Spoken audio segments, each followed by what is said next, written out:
Hello भाई, कैसे हो आप सब। तो जैसे कि सबसे पहले मैं आपको बता दूं कि काफ़ी सारे बैचेस आपके अनअकैडमी प्लस पे शुरू हो रहे हैं 31 मार्च से, जिसमें पहला बैच है आपका आखिरी पड़ाव बैच एसएससी सीजीएल 2020 के लिए। अगर आप इसको ज्वाइन करना है तो आप कर सकते हो। कंप्लीट रिवीजन बैच आपका आ रहा है एसएससी सीजीएल 2020-21 के लिए, आप इसको ज्वाइन कर सकते हो। ये सारे बैचेस आपके 31 मार्च से शुरुआत होगी। सीईटी ब्रह्मस्त्र बैच आ रहा है आपका, इसकी भी शुरुआत 31 मार्च से होगी। फाउंडेशन बैच आपका एसएससी सीजीएल 2021-22 के लिए आ रहा है, इसकी भी शुरुआत आपकी 31 मार्च से ही होगी। फाउंडेशन बैच एसएससी सीपीओ, इसकी भी शुरुआत आपकी 31 मार्च से होगी। एसएससी मल्टीटास्किंग स्टाफ के लिए एमटीएस के लिए बैच आ रहा है, इसकी भी शुरुआत आपकी 31 मार्च से होगी। जीडी कांस्टेबल आपका बैच आ रहा है, इसकी भी शुरुआत आपकी 31 मार्च से होगी। तो ये काफ़ी सारे बैचेस हैं।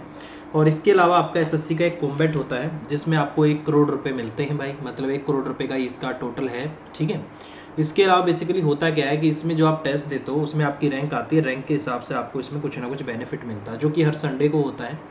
और 12 बजे से पहले पहले आपको इसमें रजिस्ट्रेशन करना होता है। अगर आपको कभी भी इसमें रजिस्ट्रेशन करना हो तो मेरा रेफरल कोड है विशाल मैक्स, तो आप मेरे इस रेफरल कोड के साथ इसको ज्वाइन कर सकते हो। और कभी भी अनअकैडमी की किसी भी कैटेगरी में अगर आपको सब्सक्रिप्शन लेना हो या किसी कैटेगरी में जाके स्पेशल क्लास को अनलॉक करना हो तो मेरे रेफरल कोड विशाल मैक्स के साथ आप इसको अनलॉक कर सकते हो, ठीक है। तो आप लोगों से रिक्वेस्ट है कि आप मेरे इस रेफरल कोड को ज़्यादा से ज़्यादा शेयर करें। इसके अलावा आपको पता होगा कि हर टॉपिक के मैं आपको कुछ ना कुछ यहाँ पर ट्रिक्स बताता रहता हूँ। कुछ क्वेश्चन जो आपके रिपीट होते रहते हैं उनके छोटे तरीके मैं आपको बताता रहता हूँ।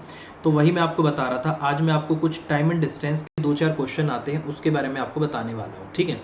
जैसे क्वेश्चन आता है कि काफ़ी अच्छा क्वेश्चन होता है, एसएससी के पेपर में आया हुआ है और एक बार भी नहीं कई बार आया हुआ है। इसने बोला है कि एक आदमी ने 7 घंटे में 80 किलोमीटर की, ठीक है,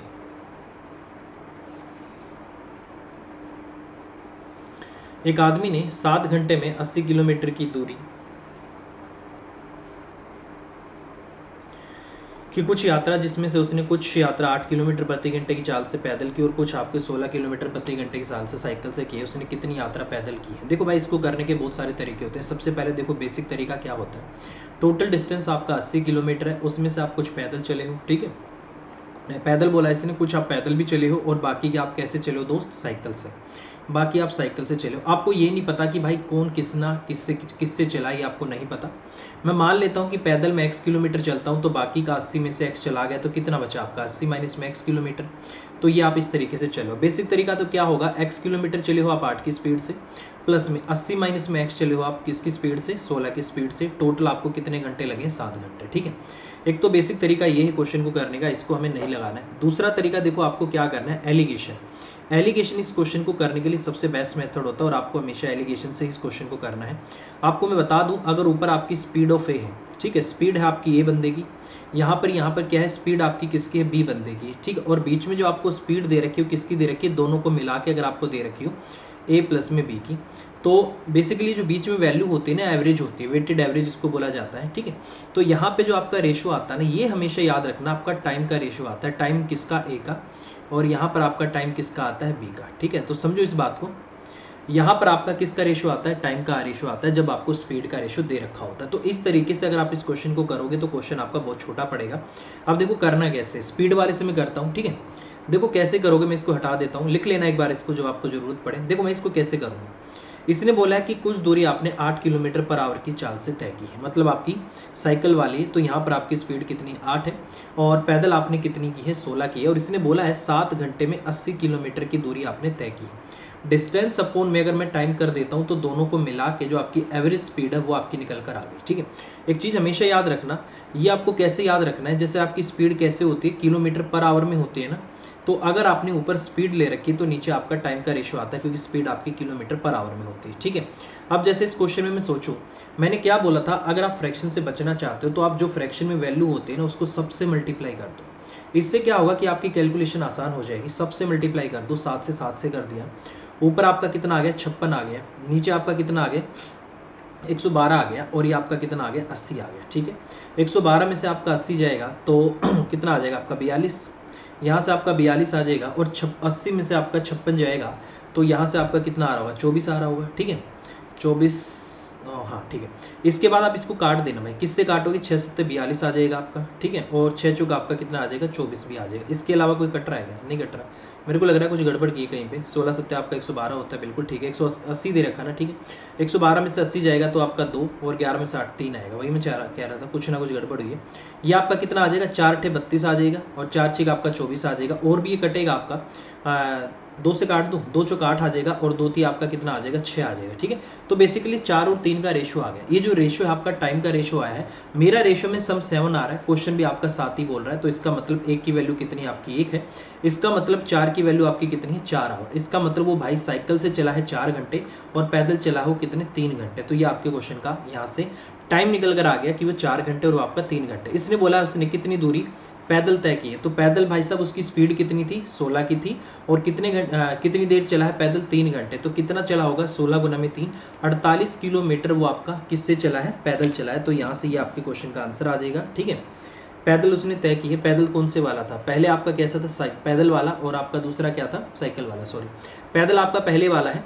तो ये आपका 48 कैसे आ गया, साइकिल से आ गया। ये आपका साइकिल है, तो पैदल आपका बाकी का चला होगा, किसकी वैल्यू है, ये 4 घंटे चला है 8 की स्पीड से, तो इसका मतलब 32 किलोमीटर आप कैसे चलो, पैदल चलो। ये आपको देख लेना कि क्या पूछा गया है, ठीक है। इसने पैदल पूछा है, तो पैदल तो आप 8 की स्पीड से चले हो और 4 घंटे चले हो, तो पैदल चले हो आप 32 किलोमीटर, और साइकिल से चले हो आप 48 किलोमीटर। तो ये आपके क्वेश्चन का आंसर ए हो जाएगा, क्वेश्चन के डाटा के हिसाब से कि आपसे पूछा है कि कौन सा चलवाया गया। एलिगेशन में देखो आप 2 तरीके से लगा सकते हो। एक तो तरीका क्या है, स्पीड ले ली मैंने आपकी। दूसरा, अगर मैं एक कंसेप्ट और लगा सकता हूँ, अगर मैं सारा का सारा डिस्टेंस एक से ही कवर करवा लूँ तो मुझे कितना घंटा लगेगा, कितना मुझे टाइम लगेगा, कितना मुझे टाइम लगेगा, तो उस तरीके से भी मैं क्वेश्चन को कर सकता हूँ, ठीक है। वहाँ पर मैं बेसिकली ऊपर टाइम लेता हूँ और मैं ये मान के चलता हूँ, माना कि सारा का सारा साइकिल से चलाओ, माना कि सारा का सारा पैदल चलाओ, तो सारा का सारा चलने में इतना टाइम आपको लगा होगा। उस तरीके से देख लो, या आप एलिगेशन लगा लेना। इस तरीके से ये बिल्कुल छोटा पड़ता है। यहाँ पर आपको स्पीड का रेशो दिया रहता है, ऊपर आपकी स्पीड आती है, नीचे टाइम का रेशो आता है। उस वाले में देखो नीचे सीधा डिस्टेंस का रेशो आ जाता है, ठीक है। जैसे कैसे करते हैं उसको भी देख लो।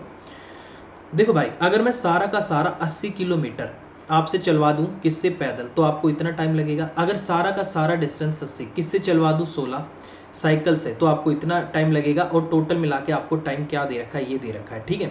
तो बेसिकली यहाँ पर मैंने क्या किया है, ये चीज़ याद रखना, सारा डिस्टेंस इनसे अलग अलग पूरा का पूरा चलवाने पर, सारा डिस्टेंस एक से ही चलवाने पर, ठीक है। तो ये मेथड आपका वहाँ पर लगेगा। बट यहाँ पर एक चीज़ आपको याद रखनी पड़ेगी, क्या, कि नीचे जो आपका रेशो आता है यहाँ पर, वो किसका रेशो आता है, यहाँ पर डिस्टेंस का रेशो आता है। ये डिस्टेंस आपका कौन सा आ गया होगा, जो आपने पैदल चला है, और वो आपका डिस्टेंस कौन सा आ जाएगा, जो आपने साइकिल से चला है। तो अगर मैंने ऊपर टाइम ले लिया, बीच में टाइम ले लिया, तो उस केस में क्या आएगा, नीचे डिस्टेंस जो इन्होंने कवर कर रखा है उसका आपका रेशो आ जाएगा, ठीक है। तो जैसे इसको मैं करता हूँ, तो यहाँ से मेरा 10 आ गया, ठीक है। यहाँ से 16 पंजे 80, मेरा 5 आ गया, 7 में से 5 गया आपका 2 आ गया, 10 में से 7 गया आपका 3 आ गया। तो डिस्टेंस का रेशो आ गया 3 और 2 का, टोटल डिस्टेंस 5 आ गया। क्वेश्चन में 5 की वैल्यू 80 दे रखी, 1 की वैल्यू आपकी 16 आ गई। 16 गुना में आप 2 करोगे 32, तो 32 किलोमीटर आपने क्या किया है, पैदल तय किया है। और 16 थी 48 किलोमीटर आपने क्या किया है, 48 किलोमीटर चला है अपने साइकिल से। तो इस तरीके से अगर मैं सारा का सारा डिस्टेंस किसी एक से ही चलवा देता हूं, तो भी मेरे क्वेश्चन का आंसर आ जाएगा। और यहाँ जो आपका रेशो निकल कर आएगा, वो किसका रेशो आएगा, डिस्टेंस का रेशो आएगा। और पिछले वाले तरीके में ऊपर स्पीड है तो नीचे आपके टाइम का रेशो आएगा, ऊपर टाइम है तो नीचे आपका डिस्टेंस का रेशो आएगा, ठीक है। चलो एक क्वेश्चन और है इसी तरीके से है, वो उसको करके देख लेते हैं क्या इससे वो हो पा रहा है कि नहीं हो रहा है। देखो, ये कह रहा है कि एक व्यक्ति ने 7 घंटे में 75 किलोमीटर की दूरी तय की। इसमें से कुछ दूरी 12 किलोमीटर प्रति घंटे की दर से, बाकी दूरी 10 किलोमीटर प्रति घंटे की दर से तय की। और तो इसने बोला है 12 किलोमीटर प्रति घंटे की दर से उसने कितनी दूरी तय की है, ये आपसे पूछा है। देखो मैं क्या कर रहा हूँ, स्पीड का रेशो ले रहा हूँ। पहले वो 12 किलोमीटर पर आवर की स्पीड से चला है, ठीक है। ये लिखने की वैसे जरूरत नहीं है, आप वैसे ही लिख लो, इतना लिखने की जरूरत नहीं है, हमें न्यूमेरिकल डाटा से मतलब होता है। ये आपका 12 है और ये आपका क्या है, 10 है। और टोटल मिला के 75 किलोमीटर की दूरी 7 घंटे में तय करोगे तो आपकी स्पीड एवरेज कितनी आ जाएगी, इतनी आ जाएगी। फिर मैंने बोला था कि जो फ्रैक्शन में नीचे वैल्यू रहती है उससे क्या करो, सबको मल्टीप्लाई कर दो 7 से, इसको भी 7 से कर दो और इसको भी क्या कर दो, 7 से कर दो। 7 से 7 कट गया, ठीक है। ये आपका कितना आ गया, 12 से 84 आ गया, और वो आपका कितना आ गया, 70 आ गया। बीच में आपका कितना आ गया, 75 आ गया। रेशियो देखो कितने का आ गया, यहाँ से आपका 5 का आ गया और 14 में से 5 गया आपका 9 का आ गया, ठीक है। तो यहाँ से आपका इतना निकल कर आ गया, ठीक है। चलो भाई, इसके बाद इसने बोला है कि उसने 12 किलोमीटर प्रति घंटे की दर से कितनी दूरी उसने यहाँ पर तय कर रखी है। देखो भाई आपका जो टाइम आ रहा है किसके बराबर आ गया, 70 और आपका 84, बिल्कुल ठीक है। 75/7 है, ठीक है। 75 है, 14 में से 5 गए, 9 और 5 14, ठीक है। अब देखो भाई जो टाइम का रेशो आ गया आपका 9 और 5 कितने का आ गया, 14 का। 14 की वैल्यू क्वेश्चन में कितनी है, 7 है, तो 1 की वैल्यू कितनी आ गई आपकी, आधा। इसका मतलब वो यहाँ से कितनी देर चला है, 2.5 घंटे चला है, और यहाँ से कितनी देर चला, वो 4.5 घंटे चला है, क्योंकि टोटल 7 घंटे है ना आपके, ये आपका निकल कर आ गया, ठीक है। बोला है उसने 12 किलोमीटर प्रति घंटे की दर से उसने कितनी दूरी तय की। यार 12 किलोमीटर के हिसाब से कितनी कर दी होगी भाई, 12 और गुना में 5/2 कर देता हूँ, 2 6 12, 6 5 30। इसका मतलब उसने यहाँ से 30 किलोमीटर की दूरी अपनी तय कर दी होगी, ठीक है। तो 30 किलोमीटर आपके क्वेश्चन का आंसर आ जाएगा। तो इस तरीके से आप ऐसे क्वेश्चन को मिक्सचर एलिगेशन से आराम से कर सकते हो, ठीक है। दूसरा तरीका भी है जो मैंने आपको बताया था 75 में, जैसे वो भी मैं आपको लिख देता हूँ, आपको सोल्व करना तो उससे भी कर लेना। वहाँ सीधा डिस्टेंस का रेशो आएगा, जैसे ये आपका 75 में 12 हो जाएगा, और ये वाला आपका 75 में 10 हो जाएगा, और यहाँ पर आपका जो टाइम है 7 घंटे है।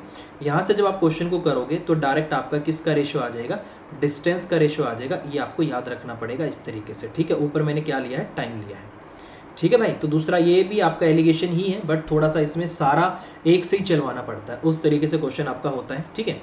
अगला देखो ये क्वेश्चन आपकी स्क्रीन पे, ये भी कुछ इसी तरीके का लग रहा है मुझे। 2 घंटे में एक व्यक्ति 8 किलोमीटर की दूरी का कुछ भाग 3 किलोमीटर प्रति घंटे की गति से पैदल चलकर और 10 किलोमीटर प्रति घंटे से साइकिल द्वारा तय की गई दूरी क्या है, ये आपसे पूछ रहा है। देखो भाई यहाँ आपकी स्पीड है 3, यहाँ आपकी स्पीड कितनी है 10 है, और यहाँ जो आपकी स्पीड दे रखी है कितना आ गया आपका 2 चौका 8 आ रहा है, तो यहाँ से आपकी स्पीड कितनी आ गई, 2 घंटे में 8 किलोमीटर, तो 4 आ गया। ये आपका 6 आ गया, और ये आपका कितना आ गया, 1 आ गया। टाइम का रेशो कितना आ गया आपका इस तरीके से, 6 और 1 आपका 7 आ गया। क्वेश्चन में 7 की वैल्यू आपको 2 दे रखी है, तो 1 की वैल्यू आपकी कितनी आ गई, 2/7 आ गई, ठीक है। ये 1 की वैल्यू आ गई, तो 6 की वैल्यू आपकी कितनी आएगी, 12/7 आ जाएगी। ये आपकी 12/7 आ जाएगी, और ये आपकी कितनी आ जाएगी, 2/7 आ जाएगी, ठीक है। चलो भाई हो गया। फिर इसने बोला है साइकिल द्वारा तय की गई दूरी क्या है, और उसने पैदल चलकर 10 किलोमीटर प्रति घंटे साइकिल से, तो साइकिल से उसने कितनी दूरी तय कर दी होगी भाई, 2/7 घंटे में। स्पीड उसकी कितनी है 10 की, तो 10 गुना में आप 2/7 करोगे, तो इसका मतलब क्या है, उसने 20/7 किलोमीटर की उसने क्या है आपकी दूरी तय की होगी। तो क्वेश्चन का आंसर कितना आना चाहिए, डी। तो डी ही आपके क्वेश्चन का आंसर है, तो ये आपके क्वेश्चन का आंसर आ जाएगा भाई, ठीक है। तो इस तरीके से मैं फिर कह रहा हूँ, जब भी ऐसा क्वेश्चन आता है कि कुछ दूरी, कुछ पार्ट इससे, कुछ पार्ट उससे, कुछ भाग इससे, कब कुछ भाग इससे, तो ऐसे केस में आपको हमेशा एलिगेशन लगाना है। और एलिगेशन लगाने का जो बेस्ट मेथड होता है, आप एक ही अपने दिमाग में याद रखना, वो कौन सा होता है, यहाँ पर आपकी स्पीड आती है, यहाँ भी आपकी क्या आती है, स्पीड आती है, यहाँ पर दोनों को मिला के आपकी स्पीड आती है, और जो नीचे आपका रेशो आता है वो किसका रेशो आता है, टाइम का। अगर आप डायरेक्ट ये वाला मेथड लगाओगे तो सबसे बेस्ट मेथड होता है आपका, ठीक है। दूसरे वाले तरीके में आपका क्या है, थोड़ा सा कैलकुलेशन बढ़ जाती है।